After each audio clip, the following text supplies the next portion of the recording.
महज 12 साल की उम्र में उन्होंने एक जंगली और बिगड़ैल घोड़े को काबू में कर लिया था।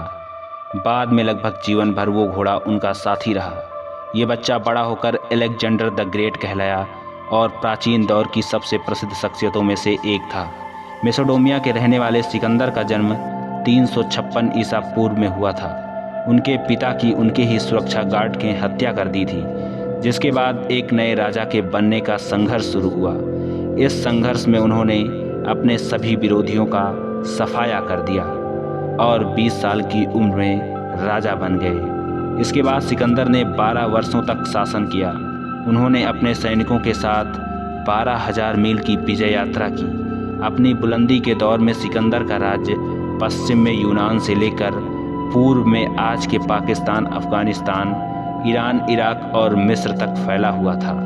सिकंदर से पहले मेसोडोमिया एक भौगोलिक क्षेत्र का नाम था। सिकंदर की मां ओलंपियास फिलिप द्वितीय की चौथी पत्नी थी और महत्वपूर्ण इसलिए थी कि उन्होंने परिवार में पहले लड़के को जन्म दिया था, यानी सिकंदर के रूप में उन्होंने राज्य को उत्तराधिकारी दिया था। बर्मिंघम यूनिवर्सिटी की प्रोफेसर डायना कहती हैं, जैसा कि हम जानते हैं फिलिप द्वितीय की कई पत्नियां थीं, जिसमें से एक क्लियोपेट्रा नाम की महिला थी जो सिकंदर और उनकी मां के लिए मुश्किलें पैदा करती थी। सिंहासन तक पहुंचने की लड़ाई में सिकंदर की ये सब परेशानियां थीं। यही सच्चाई भी थी मेसोडोमिया के राज्य के उत्तराधिकारी के रूप में सिकंदर के आ जाने पर उनके अपने ही परिवार में फूट हो गई। डायना का कहना है, सिकंदर की सौतेली बहन की शादी में सिकंदर और उनकी मां ने मिलकर फिलिप द्वितीय को खत्म कर दिया था। इसके बाद सिकंदर का हाथ कभी रुका नहीं। उसने अपने पिता की मौत के कुछ ही दिनों बाद एक छोटी सेना लेकर विश्व विजय के सपने पर निकल पड़ा। देखते ही देखते सिकंदर की सेना इतनी बड़ी हो गई, वो जिस इलाके से निकलता वहाँ के बड़े से बड़े राजा महाराजा तहस नहस हो जाते। छोटे मोटे शासक तो बिना लड़े ही उसकी दास्तां स्वीकार कर लेते। इतिहासकार उसके बारे में लिखते हैं, उस जैसा वीर राजा या उसके सपने पूरे करने के हौसले के पागलपन को इतिहास में अभी तक नहीं लिखा गया था। दरअसल वो इस इरादे के साथ निकला था कि वो पूरी दुनिया को फतह करेगा। अगर आप इतिहास के पन्ने को पलटेंगे तो आपको पता चलेगा कोई भी ऐसा राजा या सम्राट नहीं हुआ जो सिकंदर को हरा सके, लेकिन सिवाय एक इंसान को छोड़ के। वो कोई और नहीं बल्कि हमारे देश भारत का एक राजा था, जिस राजा को आज इतिहास में राजा पोरस के नाम से याद किया जाता है। लेकिन बहुत दुख की बात है कि राजा पोरस को इतिहास में जो स्थान मिलना चाहिए था वो नहीं मिला। उसको हम भारतवासियों ने ही इतनी वैल्यू नहीं दी जिसका वो हकदार था, और आज इतिहास में उसके बारे में ज़्यादा कुछ लिखा नहीं मिलता। जो लिखा मिलता है वो भी विदेशी इतिहासकारों की पुस्तकों में। अब बात करते हैं राजा पोरस कौन थे। उन्होंने विश्व की महान ताकतों को तहस नहस कर देने वाले सिकंदर का सामना कैसे किया। जिस दौर में सिकंदर पूरी दुनिया को जीतने के इरादे से निकला हुआ था, उसी दौर में भारत के इलाके में भी पोरस नाम की एक ताकत जन्म ले रही थी। पोरस छोटे मोटे कबीलों और राजाओं को हराकर इतना ताकतवर हो गया था कि अब उसको नंदा अम्पायर और इराक के टक्कर का समझा जाने लगा था। मगर दूसरी तरफ सिकंदर भी धीरे धीरे उस ईरान की सल्तनत के बॉर्डर पर आ चुका था, जिसको राजा पोरस का पड़ोसी माना जाता था। यहीं आपको बताते चलें कि ईरान की सल्तनत को सिकंदर के बाद दुनिया पर राज करने का सबसे बड़ा दावेदार समझा जाता था। यही वजह थी कि सिकंदर को भी इस सल्तनत को ख़त्म करने के लिए कई बार युद्ध करना पड़ा था। इन सभी जंगों में सिकंदर ने ईरान के बादशाह को बड़ी बुरी तरह से पराजित किया था। इस युद्ध में ईरान के बादशाह की सेना पूरी तरह से तहस नहस हो गई। अब ईरान के बादशाह द्वारा अपने पड़ोसी राज्य पोरस को एक पत्र लिखा गया, जिस पत्र में लिखा था, ए राजा, मेरी बदकिस्मती की दास्तां सुनो। सिकंदर अपनी सारी फौज लेकर हमारे इलाके में घुस आया है, जिसकी वजह से अब न मेरा दबदबा बाकी रहा, न राज्य ही न परिवार, सब कुछ तबाह कर दिया है। अगर तुम मेरी मदद करोगे तो मैं तुम्हें इतना खजाना दूंगा कि तुम सोच भी नहीं सकते।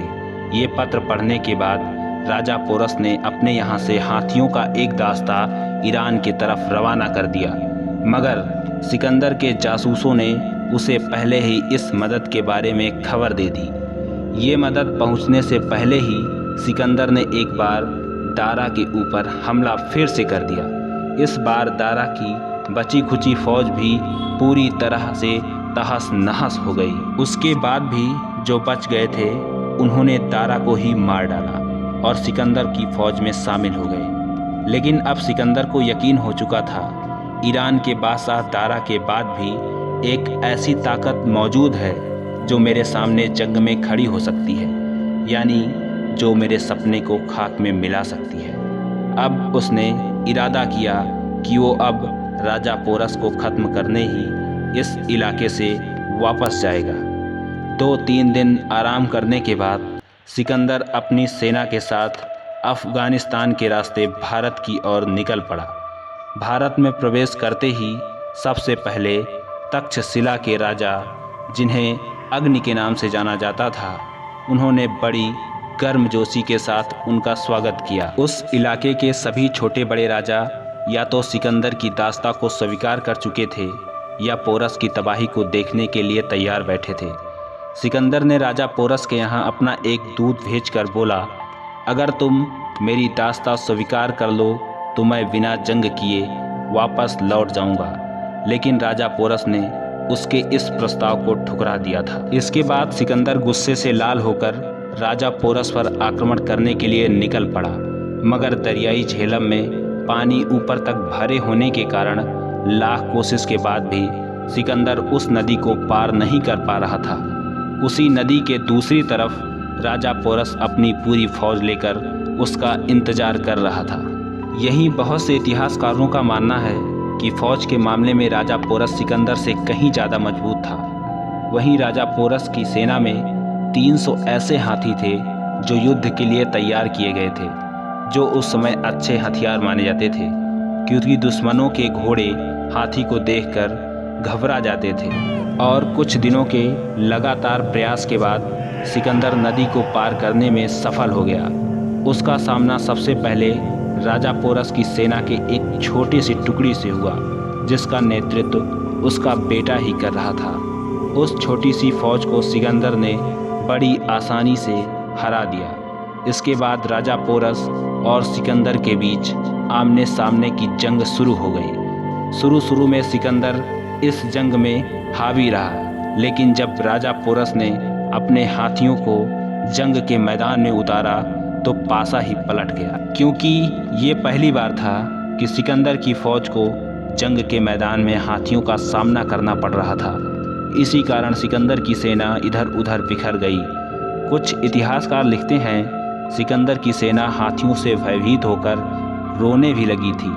वो इतने डर गए थे कि वो सोच रहे थे हम वापस चले जाएं या तो हार मानकर राजा पोरस की सेना में मिल जाएं। लेकिन सिकंदर ने इस जंग में खुद को फिर से एक बार बाजीगर साबित किया और एक ऐसा तरीका ढूंढ निकाला जिसने एक बार फिर से पूरी जंग का नक्शा बदल दिया। उसने अपने सैनिकों को ये हुक्म दिया कि वो इस बड़े जानवर हाथी के पूरे शरीर की बजाय सिर्फ आँखों पर ही निशाना लगाए। इसके अलावा उसने अपने कुछ सैनिकों के हाथ में आग थमाकर हाथियों के करीब भेज दिया। आग को देखकर अब हाथी घबरा गए। ज़्यादातर हाथी अंधे हो जाने के कारण पागल हो गए। उन्होंने अब सिकंदर की फौज के बजाय अपने ही फौज को कुचलना शुरू कर दिया और ये लड़ाई इसी तरह भयंकर रूप से चलती रही। राजा पोरस और सिकंदर दोनों ही बुरी तरह से जख्मी हो गए थे, जिसकी वजह से अब सिकंदर की ओर से जंग बंद करने की अपील की गई, लेकिन राजा पोरस ने उसको रिजेक्ट कर दिया। तब सिकंदर ने राजा पोरस के एक अच्छे मित्र को, जो पहले ही सिकंदर की दास्ता को स्वीकार कर चुका था, उसको राजा पोरस के पास युद्ध बंद करने के लिए भेजा। उसके बहुत समझाने पर राजा पोरस जंग बंद करने पर राजी हो गए। रहे इस रिजल्ट की बात तो हम यूरोपियन इतिहासकार की माने तो जंग सिकंदर के जीत के साथ बंद हुई थी।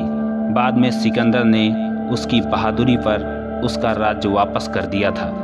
लेकिन हमें इस बात में सच्चाई नहीं दिखाई देती, क्योंकि उसने ऐसे भी राजा को नहीं छोड़ा जिसने उसकी दास्तां स्वीकार करने में थोड़ी भी देर कर दी हो। तो राजा पोरस को कैसे छोड़ देता, जिसने उसकी सेना के साथ साथ उसको भी घायल कर दिया था। आगे आप समझदार हैं।